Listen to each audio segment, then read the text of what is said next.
অবহেলা করতাম, আমরা তাদের কথা শুনতাম না, মানতাম না, বরং যারা এই কোরআনের কথাগুলো শোনাইতো তাদেরকে আমরা শত্রু বলে গণ্য করতাম, শত্রু মানতাম।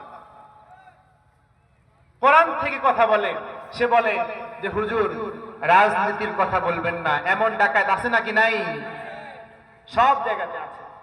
অর্থাৎ হুজুর কোরআন থেকে কথা বলেন, হাদিস থেকে কথা বলেন, ন্যায় অন্যায় নিয়ে কথা বলেন, আর এক শ্রেণীর লোক তাদের গায়ে গিয়ে লাগে। তাহলে বুঝতে হবে কোরআন থেকে কথা বললে যাদের গায়ে গিয়ে লাগে ওরা মুসলমান নামধারী থাকলেও প্রকৃত পক্ষে মুসলমান হতে পারে না। এই কথা বলেন ঠিক কিনা? প্রিয় উপস্থিতি, কত আলেমকে কষ্ট দেয়া হয়েছে, কত নিরাপরাধ মানুষকে কষ্ট দেয়া হয়েছে, কত ইমামকে নিয়ে যাওয়া হয়েছে, বছরের পর বছর তাদেরকে জেলখানায় রাখা হয়েছে, দুর্বিষহ জীবন তারা দিনাতিপাত করেছে। তাদেরকে আস্তে আস্তে স্লো পয়জন করে দুনিয়া থেকে বিদায়